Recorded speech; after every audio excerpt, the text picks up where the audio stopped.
अब आ जाए आप नमाज ईदैन के तरीके के ऊपर, तो वो तो होती 2 रकत है, चाहे वो ईद उल अज़हा हो या ईद उल फित्र हो, 2 रकतें होती हैं और उसमें 12 तकबीरात होती हैं, जो अबू दाऊद के अंदर हदीस मौजूद है, अल मुवत्ता इमाम मालिक के अंदर मौजूद है कि 7 तकबीरात सूरतुल फातिहा से पहले पहली रकत में और 5 तकबीरात सूरतुल फातिहा से पहले दूसरी रकत में।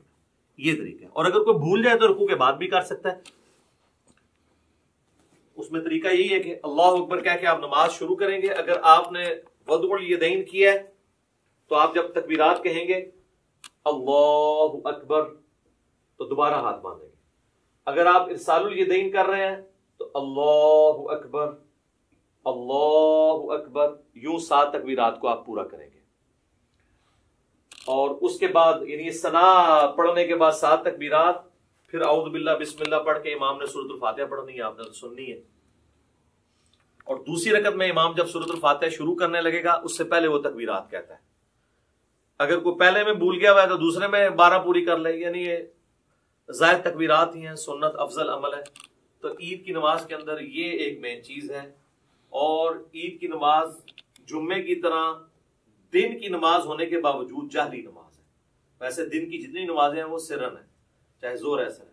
जुम्मे की बुलंद नमाज से होती है और ईद की भी अगरचे दिन की नमाज है लेकिन वो जहरन पढ़ी जाती है। और दूसरा फर्क यह है कि जुम्मे में खुतबा पहले होता है, नमाज बाद में।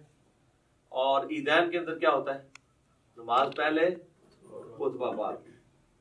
बाकी वो आले उमैया ने पहले शुरू करवा दिया था, क्योंकि बाद में हजरत अली के ऊपर वो लानते करते थे, तो जाहिर सामने तो साहबा बैठे थे। 500 तकबीरों में बांधने यार मैंने बताया कि अगर इरसालुल यदैन कर रहे हैं तो इरसालुल यदैन करेंगे, अगर वदुल यदैन करना है तो वदुल यदैन। छोड़ना नहीं है, अनफी छोड़ते हैं मुझे पता है। हाँ, वो मैंने क्लियर कर दिया क्या करना है, इसीलिए कहा तो उसको मजीद क्लियर कर देते हैं। तो ईद की नमाज के अंदर हमारे हनफी भाइयों के अंदर ये चीज मौजूद है कि वो इरसालुल यदैन करते हैं और आखिरी दफा जब वो तकबीर कहने, खैर वो 12 तकबीरें तो कहते भी नहीं, वो 6 तकबीरें कहते हैं, तो उसको बांधते हैं। तो ठीक है यार, किसी बहाने चलो साल बाद यार रफा दैन कर रहे हैं, करन दो। शुक्र है कि वो जो घोड़ों की दुमों वाला उन्होंने एक तमाशा लगाया हुआ था और वो कहते थे वो बुत रख के आते थे, वो सारी चीजें खत्म हो जाती हैं। रफुल दैन नमाज का सुकून बर्बाद करता है। तो जे साल बाद वो सुकून वाली नमाज भी बेसकूनी करने लगे ना, यानी सुन्नत के मुताबिक अमल करने ही लगे, तो करने थे यार, बांधना करा दियो कि रफुल दैन होना था। ईद कायम है तो उनकी डॉक्ट्रिन खत्म है। वो कहते हैं नमाज के सुकून को बर्बाद करता है तो फिर हर रफुल दैन करेगा। वो कहते हैं बस पहला ठीक है, उसके बाद जो है वो बर्बाद करता है। तो वो कुनूते वित्र वाला भी रफुल दैन करते हैं, उनको करने थे, हम भी करते हैं।